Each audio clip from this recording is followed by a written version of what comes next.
Hello friends welcome hello friends welcome back to my YouTube channel Vaishnavi free education classes. Friends, जैसा आप सभी लोग देख रहे हैं कि डेली अपनी बिल्कुल से धुआंधार क्लास हो रही है। ठीक है, आज हमारी जो क्लास का नंबर है वो है 34 नंबर की क्लास है। ठीक है, और नया चैप्टर आज हमने आपको कल ही बता दिया था कि आज से हम बिल्कुल से धुआंधार तरीके से दूसरा चैप्टर स्टार्ट करेंगे जिसका नाम होगा सिंधु घाटी सभ्यता की कला। ठीक है, आपकी जो क्लास होती है डेली शाम को 3 बजे होती है, बिल्कुल कोचिंग जैसा फ्री में कंप्लीट कोर्स करवाया जा रहा है A to Z। ठीक है, जिसने 33 क्लास नहीं देखी हैं जो लास्ट में हम उन्हें कंप्लीट करवाई हैं, तो आप एक काम करिएगा, नीचे डिस्क्रिप्शन बॉक्स पर आपको लिंक मिलेगी। ठीक है, वहाँ पर A to Z नाम से एक प्लेलिस्ट की लिंक डली होगी, आप वहाँ पर जाइएगा, उसको क्लिक करिएगा तो आपको पूरी जो क्लासें होंगी लाइन से खुल के आ जाएंगी। ठीक है, कंप्लीटली आप पढ़ लीजिएगा अच्छे से। और देखिए, अगर आप लोग क्लास में नए हैं तो आप लोग एक काम करिएगा, चैनल को सब्सक्राइब कर लीजिएगा जिससे कि आपको सारे नोटिफिकेशन टाइम पे मिल जाए। ठीक है, अपनी जो क्लास होती है 3 बजे होती है और दूसरी जो क्लास होती है वो शाम को 7 बजे होती है। ठीक है, तो याद रखना है 3 बजे 7 बजे आपका दोनों टाइम भजन होता है TGT के लिए, तो आपको इसमें ज़रूर उपस्थित होना है।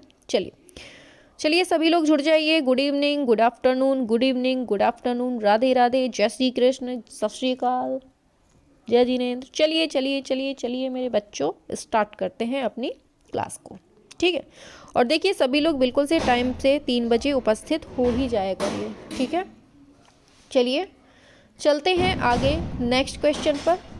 चलिए नेक्स्ट पॉइंट की तरफ बढ़ते हैं हम लोग। चलो आगे। तो देखिए, हमें इसमें सबसे पहले क्या पढ़ना है, सिंधु घाटी के बारे में हमें सबसे पहले समझना होगा कि आखिर क्या क्या चीज़ें हैं इसमें। ठीक है, सिंधु सभ्यता। चलिए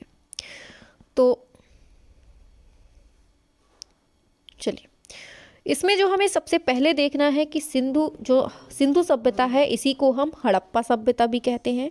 ठीक है, मेन चीज़ याद रखना है, सिंधु सभ्यता को ही हम क्या कहते हैं, हड़प्पा सभ्यता कहते हैं। ये चीज़ आपको याद रखना है। ठीक है, पूछा जाएगा कि इंडस वैली का संबंध किससे है, तो याद रखना है इसी को हम इंडस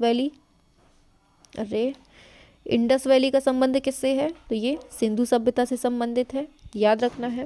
तीसरा पॉइंट आपसे पूछा जाएगा कि सिंधु सभ्यता की जो खोज हुई है किसके निर्देशन में हुई है और किसने की है, तो याद रखना है कि जो खोज हुई है किसने की है और निर्देशक कौन थे, ये भी आपको पता होना चाहिए। ठीक है, चलिए तो खोज के बारे में अगर बात की जाती है तो यहाँ पर 2 लोग मिलते हैं। एक मिलते हैं राय बहादुर दयाराम साहनी, ठीक है, दूसरा मिलता है RD बनर्जी। तो कौन कौन है, दयाराम साहनी है प्लस दूसरे जो हैं वो हैं RD बनर्जी। ठीक है, याद रखना है RD बनर्जी। तो ये 2 जो हैं इन्होंने खोज की थी, लेकिन किसके निर्देशन में की थी ये बहुत पूछा जाता है। ये जो क्वेश्चन है बहुत कंफ्यूज करता है। आपको लगता है कि आप कभी कभी खोज वाले को निर्देशक में रख देते हैं, निर्देशक वाले को खोज में रख देते हैं। तो ये चीज़ आपको समझ में रखनी है कि अगर पूछेगा खोज किसने की तो दयाराम साहनी और RD बनर्जी ने, लेकिन पूछेगा किसके निर्देशन में की तो याद रखना है कौन थे ये, जॉन मार्शल के। किसके निर्देशन में, जॉन मार्शल के निर्देशन में की है। ठीक है, यहाँ तक समस्या नहीं होगी, बहुत क्लियरली पॉइंट में बता दिया है। ठीक है, चलें आगे। चलिए सभी लोग बिल्कुल टाइम से आ जाया करें। ठीक है, चलिए फिर पूछा जाएगा कि सैंधव सभ्यता या फिर सिंधु सभ्यता या फिर हड़प्पा सभ्यता, इसके कितने नगर थे, प्रमुख नगर कितने थे, तो इसके जो थे प्रमुख 2 नगर मिलते हैं। कौन कौन से मिलते हैं, पहला मिलता है मोहनजोदड़ो। कौन सा मिलता है, मोहनजोदड़ो मिलता है। ठीक है, याद रखना है। दूसरा कौन सा मिलता है, हड़प्पा मिलता है। देखिए बेटा, बहुत फास्ट वे में हर चीज़ को कंप्लीट करते हुए चल रहे हैं, तो आप लोगों को अगर अच्छी लग रही हो क्लासें तो लाइक वगैरह करते रहा करिए। ठीक है, चलिए पूछा जाएगा चलिए चलिए, शाबाश। हाँ, जिसको जो जो चीज़ें आती हों तो आप लोग करते रहा करिए, ठीक है।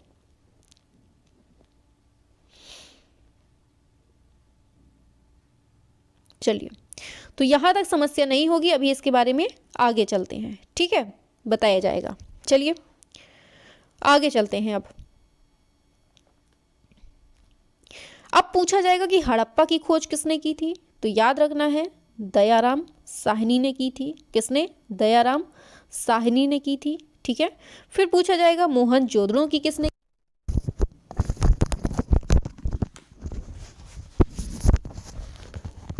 चलिए, पूछा जाएगा मोहनजोदड़ो की किसने की थी। तो याद रखना है, ये राखलदास बनर्जी ने की थी, ठीक है। याद रखना है, राखलदास बनर्जी, ये दयाराम साहनी। पूछा जाएगा हड़प्पा किस नदी के किनारे है। तो कौन सी नदी? रावी नदी के। मोहनजोदड़ो पूछा जाएगा तो ये किस नदी के किनारे है? ये सिंधु नदी के किनारे है, ठीक है। यहाँ तक समस्या नहीं होगी, बहुत क्लियरली हर पॉइंट को समझाया गया है, ठीक है। चलिए अब चलते हैं अपने नेक्स्ट पॉइंट की तरफ। चलिए,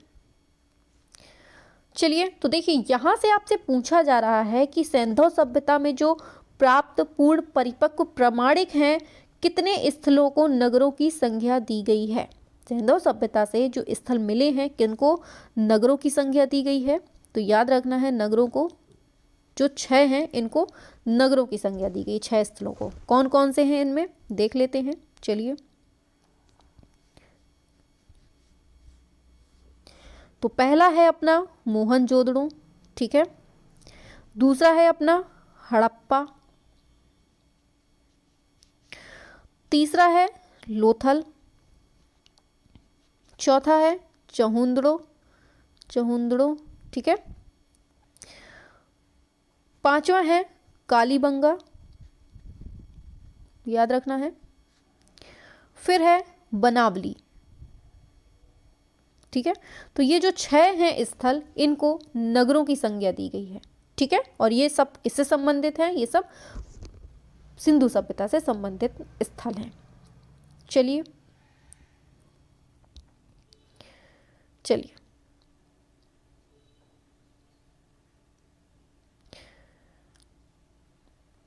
चलिए अब आगे बढ़ते हैं इसके आगे, ठीक है। चलिए, अब इसके आगे आपसे पूछा जाएगा कि जो हड़प्पा संस्कृति है, उसके अवशेष कहाँ से मिलते हैं। हड़प्पा संस्कृति के अवशेष जो मिलते हैं कहाँ से? तो याद रखना है, ये पाकिस्तान से मिलते हैं, ठीक है, पाकिस्तान से। फिर पूछा जाएगा आपसे कि जो नगरीय सभ्यता है, इसका सबसे पहला उदाहरण कहाँ से मिलता है। जो अभी हमने नगर के क्षेत्र बताए हैं, नगर बताए हैं, उसमें से पहला जो अवशेष मिलता है, नगरीय सभ्यता का जो प्रथम अवशेष मिलता है, कहाँ से मिलता है। तो ये याद रखना है, कहाँ से? मोहनजोदड़ो से मिलता है, ठीक है। ये कहाँ का है? ये हड़प्पा का स्थान है, ठीक है, याद रखना है, मोहनजोदड़ो। चलिए, हमने आपको टाइम पीरियड नहीं बताया अभी, है ना, कि इसका टाइम पीरियड क्या है। चलिए, इसका टाइम पीरियड लिख लीजिए आप लोग पहले। चलिए, इसका जो, सब हल्के ही रंग हैं इसमें। चलिए, इसका जो टाइम पीरियड है वो है 2300 से लेकर 1750। 2300 से लेकर 1750 ईसा पूर्व, ठीक है। ये है अपना सिंधु घाटी सभ्यता का टाइम पीरियड, ठीक है, यहाँ से समझ लीजिए। चलिए अब चलते हैं, अरे यार, चलिए अब चलते हैं नीचे की तरफ। पूछा जाएगा कि भारत में सबसे पहले नगरों का प्रादुर्भाव हुआ किस सभ्यता में। नगरों का तो हम क्या देख रहे हैं, कौन सी सभ्यता है ये? सिंधु सभ्यता में। फिर पूछा जाएगा कि जो सैंधव सभ्यता के समस्त नगर हैं, वो किस प्रणाली में, मतलब किस पद्धति से बनाए गए हैं। तो ये बहुत पूछी जाती है, ये है ग्रीड पद्धति। कौन सी पद्धति से बने हैं यहाँ के जो नगर हैं? किस पद्धति में? ग्रीड पद्धति में, याद रखना है। दूसरा पूछा जाएगा कि हड़प्पा सभ्यता के जो नगर हैं, कितने भागों में विभाजित हैं। नगर जो हैं यहाँ के, ये 2 भागों में विभाजित हैं। पहला है दुर्ग, दूसरा है पूर्वी टीला, ठीक है, याद रखना। यहाँ पूरी आपकी टोटल हिस्ट्री ही चल रही है, ठीक है, यहाँ से सब हिस्ट्री के ही क्वेश्चन है। तो दुर्ग है, फिर दूसरा है पूर्वी टीला, ठीक है। आगे बढ़ते हैं।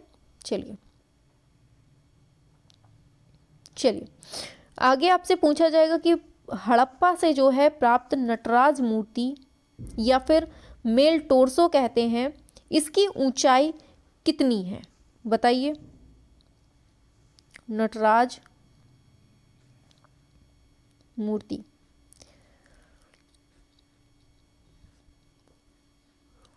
मेल टोर्सो कितनी है, याद रखना है। तो ये 3.6 या फिर 8 इंच मान लीजिए, ठीक है, या फिर आपको दे देगा 3.7 या फिर 8 इंच, ठीक है। तो याद रखना है ये चीज़ है। अगर सेंटीमीटर में दे दे तो आप सेंटीमीटर भी लिख लीजिए। 9.2 सेंटीमीटर, ठीक है। ये सेंटीमीटर में हो गई, ये इंच में हो गई। बहुत पूछी जाती है, याद रखना है, ठीक है ना। ऐसी हंसी खेल में नहीं बता रहे हैं, ये सब पूछे जाते हैं क्वेश्चन, ठीक है बेटा। चलिए बढ़े आगे कि नहीं बढ़े, बताइए। चलिए चलते हैं आगे।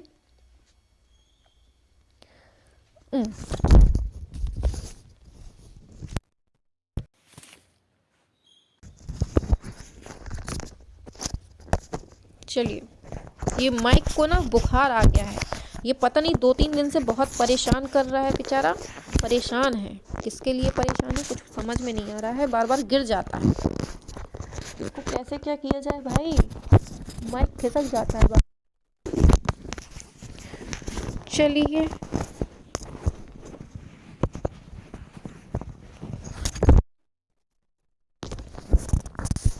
एक सेकंड बस, इसको थोड़ा सा इसका ऑपरेशन कर दिया जाए, है ना, माइक का ऑपरेशन कर दिया जाए थोड़ा। चलिए 2 दिन से देख रहे हैं, बहुत परेशान कर रहा है ये।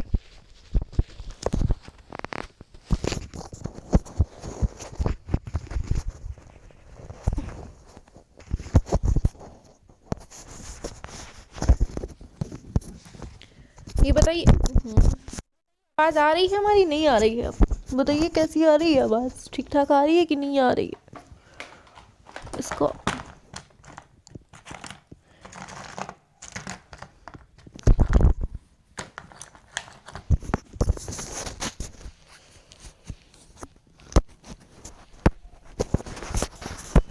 चलिए अब नहीं गिरेगा, अब नहीं गिरेगा, अब सही है।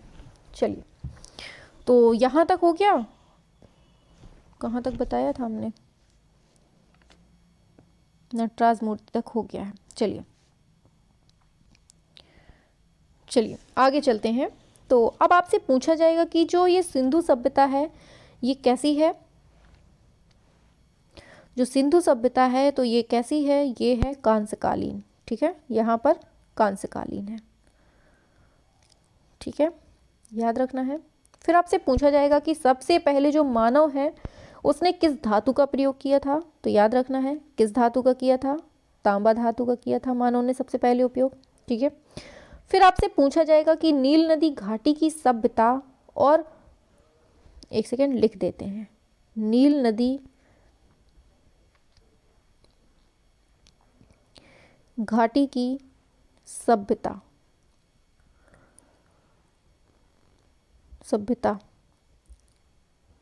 ये कौन सी है? ये मिस्र है। एक सेकेंड, मिस्र गलत लिख गया, मिस्र की सभ्यता, ठीक है। प्लस दूसरी है मेसोपोटामिया की सभ्यता, मेसोपोटामिया की सभ्यता, ये कहाँ पर है? ये कहाँ की सभ्यता है? इराक की, इराक, ठीक है। चलिए अब बात करते हैं इसको बंटू सा। ये जो दोनों हैं ये किसके समकालीन है? मतलब कौन सी सभ्यता है जो इन दोनों सभ्यताओं के समकालीन है? तो याद रखना है ये है अपनी सैंधव सभ्यता। कौन सी? सैंधव सभ्यता, ठीक है, याद रखना है, ये बहुत पूछा जाता है क्वेश्चन। तो क्या पूछा जाएगा आपसे कि नील नदी घाटी की सभ्यता और मेसोपोटामिया की सभ्यता जो है ये दोनों सभ्यताएं किस सभ्यता के समकालीन है? तो ये है सैंधव सभ्यता के समकालीन, ठीक है। चलिए आगे चलते हैं। आगे आपसे पूछा जाएगा कि किस पुरा स्थल से पाषाण संस्कृति से लेकर हड़प्पा सभ्यता तक के सांस्कृतिक अवशेष मिलते हैं? कहाँ कहाँ से कहाँ तक के? पाषाण संस्कृति से लेकर कहाँ तक के? हड़प्पा सभ्यता तक के। हड़प्पा सभ्यता तक के अवशेष हमें कहाँ से मिलते हैं? तो ये याद रखना है, कहाँ से मिलते हैं हमें? मेहरगढ़ से। कहाँ से? मेहरगढ़ से। ठीक है। पूछा जाएगा किस पुरा स्थल से पाषाण संस्कृति से लेकर हड़प्पा सभ्यता तक के सांस्कृतिक अवशेष मिलते हैं? तो कहाँ से? मेहरगढ़ से। आगे चलते हैं और देखिए ये जो मेहरगढ़ है ये पड़ता कहाँ पर है? ये पाकिस्तान में पड़ता है। ठीक है। और यहीं से जो है, यहीं से ये भारतीय उपमहाद्वीप में कृषि के जो प्राचीनतम साक्ष्य मिलते हैं वो भी हमें मेहरगढ़ से ही मिलते हैं। लिख लीजिए, जो कृषि के प्राचीनतम साक्ष्य हैं, कृषि के प्राचीनतम साक्ष्य कहाँ से मिलते हैं? मेहरगढ़ से। ठीक है, याद रखना है। चलिए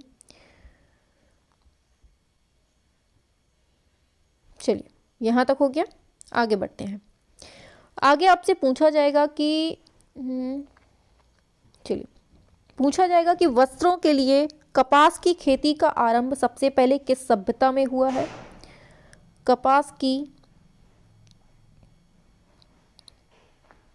खेती का आरंभ किस सभ्यता से माना गया है? तो ये है अपनी सिंधु सभ्यता। कौन सी सभ्यता है ये है अपनी सिंधु सभ्यता से माना गया है। ठीक है, याद रखना है। चलिए आगे चलते हैं। आपसे पूछा जाएगा कि चलिए आगे आपसे पूछा जाएगा कि भारतीय कला का सबसे प्राचीन केंद्र कौन सी सभ्यता में है? बताइए, भारतीय कला का सबसे प्राचीन केंद्र तो कौन सी सभ्यता है ये है सिंधु घाटी सभ्यता। ठीक है, याद रखना है। आगे चलते हैं। चलिए यहाँ तक हो गया। अब आगे बढ़ते हैं। नेक्स्ट पॉइंट पूछा जाएगा आपसे कि सिंधुकालीन मोहरों का आकार कैसा है? छापो जल्दी से, कैसा है? यहीं पे बस। चलिए चलते हैं आगे। चलिए पूछा जा रहा है आपसे कि जो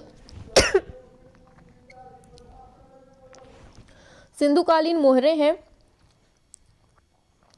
आकार पूछा है, कैसा है आकार? तो याद रखना है ये है चौकोर है, चौकोर उत्कीर्ण है और गड्ढेदार है। कैसा है? गड्ढेदार है। ठीक है, याद रखना है। आगे पूछा जाएगा कि जो सिंधुकालीन जो मोहरे हैं चौकोर उत्कीर्ण है और गड्ढेदार हैं। ठीक है, इनका जो आकार है कैसा है? बहुत पूछा जाता है। 2.8 गुणे 2.8 सेंटीमीटर का ये इनका आकार है। ठीक है, चलिए बढ़ते हैं आगे। आगे आपसे पूछा जाएगा कि हड़प्पा सभ्यता में किसकी उपासना सर्वाधिक प्रचलित थी? हड़प्पा में तो किसकी? मातृ देवी की। ठीक है, याद रखना है, मातृ देवी की। फिर पूछा जाएगा हड़प्पा निवासी जो हैं किसकी पूजा करते थे? पूजा किसकी होती थी यहां पर? पशुपति शिव की। उपासना की बात की जाएगी मातृ देवी, पूजा की बात की जाएगी पशुपति शिव की। ठीक है, चलिए फिर आपसे पूछा जाएगा कि किस वृक्ष की पूजा करते थे? अगर वृक्ष की बात आएगी पूजा करने में अगर वृक्ष की बात आएगी तो किसकी? पीपल की या फिर बरगद की करते थे। ठीक है, या फिर बरगद की। ये चीज समझ आ गई होगी, कहीं कंफ्यूजन नहीं होगी। चलिए एक चीज़ बताइए, आप लोग देखें आप लोगों का जीके जीएस कितना स्ट्रांग है। अच्छा हमें ये बताइए कि लौह जो धातु है इसकी खोज अपने सिंधु सभ्यता में हुई थी कि नहीं हुई थी? छापो जल्दी से। लौह धातु की खोज हुई थी कि नहीं हुई थी, बताओ।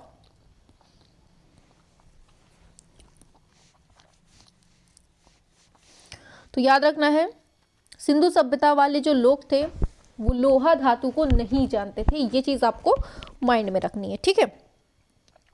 बढ़ते हैं आगे। यहां आपसे पूछा जाएगा, बहुत इंपॉर्टेंट है, कि सिंधु सभ्यता में जो है किसके कौन कौन सी कला के लिए फेमस था सैंधव सभ्यता? सैंधव सभ्यता जो है किस किस किस के लिए फेमस था? तो याद रखना है ये वास्तुकला से भी संबंधित था, मूर्तिकला से भी था, चित्रकला, सभी के लिए फेमस था, ठीक है। वास्तुकला, मूर्तिकला और कौन सी तीसरी? चित्रकला। ये तीनों से संबंधित था, ठीक है। लेकिन अगर पूछा जाएगा कि सैंधव सभ्यता प्रमुख रूप से किसके लिए प्रसिद्ध थी, तो ये वास्तुकला के लिए प्रसिद्ध थी, ठीक है, याद रखनी है। चलिए चलिए चलिए आगे आपसे पूछा जाएगा, चलिए पूछा जाएगा कि कांसे की बैलगाड़ी और इक्का ये कहां से मिला है हमें? कांसे की बैलगाड़ी और इक्का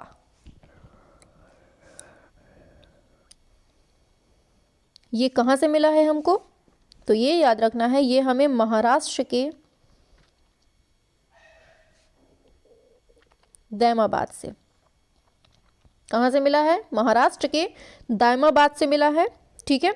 और अगर पूछेगा कि इनका जो संग्रह है, संग्रह कहां पर है, तो याद रखना है ये अपने दिल्ली में संग्रहित है। कहां पर? नई दिल्ली में, ठीक है। चाहे नई दिल्ली का हो चाहे पुरानी दिल्ली का हो, होगा ही दिल्ली, ठीक है। चलिए आगे बढ़े। बताइए, समझ में तो आ रहा ना सभी को? कहीं कोई कंफ्यूजन तो नहीं हो रही है? बताइए। चलिए आगे बढ़ते हैं, ठीक है। चलिए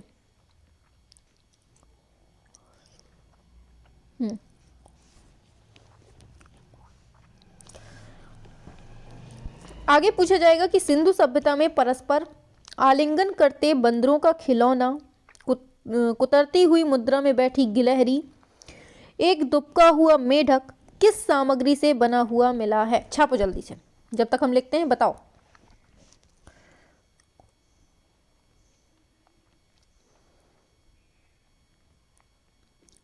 छापो जल्दी से। आलिंगन करता हुआ बंदर, वो बंदर का खिलौना है, मतलब ठीक है, खिलौना। कुतरती हुई मुद्रा में बैठी गिलहरी, कुतरती मुद्रा में गिलहरी,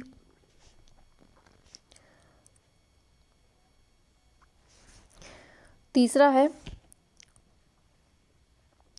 एक दुबका हुआ मेढक,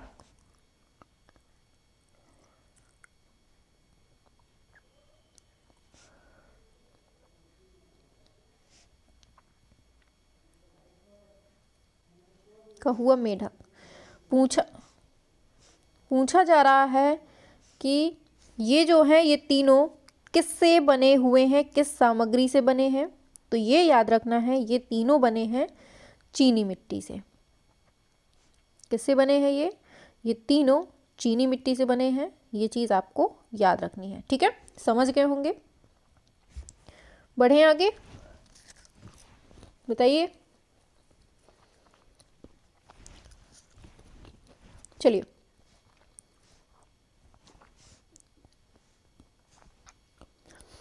नेक्स्ट पूछा जाएगा आपसे कि सिंधुकालीन जो पकी मिट्टी की मूर्तियों का निर्माण हुआ है वो किस पद्धति से हुआ है? बताइए। पकी मिट्टी की मूर्तियों का निर्माण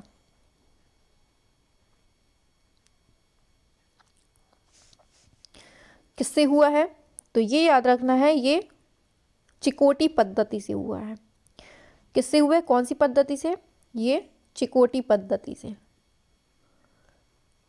ठीक है, देखिए ये टीजीटी, पीजीटी, एलटी ग्रेड जहां भी आर्ट पूछी जाती है हम बिल्कुल से इक्वली लेके चल रहे हैं। ठीक है, आप लोग बस पढ़ते जाइए, देखिएगा क्वेश्चन यहीं से फंसेगा। ठीक है, चलिए आगे चलते हैं। पूछा जाएगा कि सैंधव सभ्यता जो है इसके प्रमुख खाद्यान्न कौन कौन से थे? छाप दो जिसको पता हो। सैंधव सभ्यता, ये सब सैंधव सभ्यता में ही चल रहा है। ठीक है, याद रखना है। खाद्यान्न कौन कौन से थे? तो क्या थे? गेहूं और जौ। गेहूं व जौ थे। ठीक है, बढ़े आगे। चलिए, अच्छा हमें ये बताइए आलमगीर कहाँ पर है? सैंधव सभ्यता से ही संबंधित है आलमगीर, ये कहाँ पर है? बताइए आलमगीर कहाँ पर है, ये बताना है। और कौन सी नदी के किनारे है, किस जिले में है, सब कुछ बताना है। चलिए हम बताते हैं, ये है उत्तर प्रदेश में। ठीक है, आप मिलान करिए अपना। उत्तर प्रदेश के मेरठ जिले में है। ठीक है, मेरठ जिले में है। और कौन सी नदी है? तो ये है हिंडन नदी।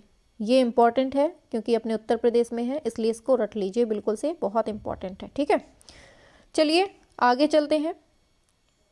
आगे आपसे पूछा जा रहा है नेक्स्ट पॉइंट कि वर्तमान में भारत में खोजे गए जो हड़प्पा कालीन सबसे विशालतम नगर है कौन सा है? तो ये है राखीगढ़ी। क्या है? राखीगढ़ी है। ये है कहाँ का? तो ये है हरियाणा का। कहाँ का है ये? हरियाणा का है। तो ये चीज़ आपको माइंड में रखनी है। आगे चलते हैं। ये सबसे विशालतम नगर है। ठीक है, ये बात हो गई सबसे विशालतम नगर की। अगर बोलेगा कि सिंधु सभ्यता का जो भारत में ही दूसरा विशालतम नगर है, सेकेंड जो विशाल, ये फर्स्ट हो गया, सेकेंड अगर विशालतम नगर बोलता है तो क्या होगा? याद रखना है, ये होगा धौलावीरा। क्या होगा? धौलावीरा होगा। ये कहाँ पड़ता है? ये पड़ता है अपने गुजरात में। ठीक है, गुजरात के कच्छ में। चलिए ये बता दिया, आगे चलते हैं। सारे पॉइंट ऐसे ही कवर हो जाएंगे हंसते हंसते, पता नहीं चलेगा कि कब कंप्लीट हो गया ये। ठीक है, फिर बोलेगा कि घोड़े की जो अस्थियां हैं ये कहाँ से मिली हैं? छापो जल्दी से। घोड़े की अस्थियां बताइए कहाँ से मिली हैं? घोड़े की अस्थियां याद रखना है, ये मिली हैं सुरकोटदा से। सुरकोटदा से। ठीक है, तो याद रखना है सुरकोटदा से घोड़े की अस्थियां मिली हैं। ठीक है, फिर आपसे पूछा जाएगा, चलिए पूछा जाएगा अग्निकुंड कहाँ से मिला है? अग्निकुंड, तो याद रखना है ये, चलिए कालीबंगा और लोथल से। अग्निकुंड कहाँ से मिला है? कालीबंगा और लोथल से। ठीक है, यहाँ तक समस्या नहीं होगी। चलिए शाबाश। चलिए आगे चलते हैं। आगे आपसे पूछा जाएगा कि हड़प्पा से प्राप्त एक श्रृंगी वृषभ, क्या एक श्रृंगी वृषभ जो है ये किससे बना है? तो ये याद रखना है, ये सेलखड़ी से बना है। और कहाँ से मिला है हमें? सिंधु सभ्यता से मिला है। ठीक है, इसका संग्रह पूछा जाता है तो ये है नेशनल म्यूजियम, नेशनल म्यूजियम नई दिल्ली में। ठीक है, याद रखना है नेशनल म्यूजियम नई दिल्ली में। चलिए यहाँ तक समस्या नहीं होगी। आगे चलते हैं, आपसे नेक्स्ट पॉइंट पूछा जाएगा कि मूर्ति पूजा का जो आरंभ है वो कहाँ से माना जाता है? तो यहीं से सिंधु सभ्यता से ही हमें मूर्तिकला का आरंभ मिलता है। सॉरी, मूर्तिकला नहीं, मूर्ति पूजा है बोला है भाई, ये क्या बोल रहे हैं हम। अरे चलिए, मूर्ति पूजा का जो आरंभ है कहाँ से मिलता है, तो ये हड़प्पा कला से मतलब हड़प्पा काल से मिलता है। ठीक है, चलिए तो आज के लिए केवल इतना ही रखते हैं। ठीक है, वरना क्लास लंबी हो जाएगी तो आप लोग खुद बोर होने लगेंगे। ठीक है, चलिए तो फिर मिलते हैं नेक्स्ट क्लास में। और अगर क्लास पसंद आ रही हो हाँ अगर क्लास पसंद आ रही हो तो इसको लाइक वाइक करते रहा करिए, दोस्तों में शेयर करते रहा करिए। ठीक है, मेरे पास में रखे हैं कुरकुरे, सच में मेरी जीभ गिरी जा रही है, मुझे लग रहा है कितनी जल्दी खाने को मिले मुझे चॉकलेट और ये कुरकुरे, चिप्स, ये सब चीज़ें इतनी पसंद हैं कि सच में लगता है कि बस खाते ही रहो हाँ, बगल में कुरकुरे रखे, बीच बीच में एक दो तो मैंने खा भी लिए आप लोग भी खा लीजिए, आ जाइए सभी लोग, बढ़िया से आप लोगों की पार्टी कर दी जाए। चलिए सिलेक्शन लीजिए, पार्टी होती रहेगी। चलिए तो फिर मिलते हैं नेक्स्ट क्लास में। और देखिए, क्लास पसंद आ रही हो तो लाइक वाइक करते रहिए। ठीक है, और देखिए लास्ट में कमेंट में आप बता जरूर दिया करिए कि मैम आज की क्लास कैसी हुई। ठीक है, डेली का थोड़ा सा फीडबैक देते रहा करिए आप लोग। ठीक है, चलिए तो फिर मिलते हैं नेक्स्ट क्लास में बिल्कुल धुआंधार तरीके से। चलिए, शाबाश, बाय बाय।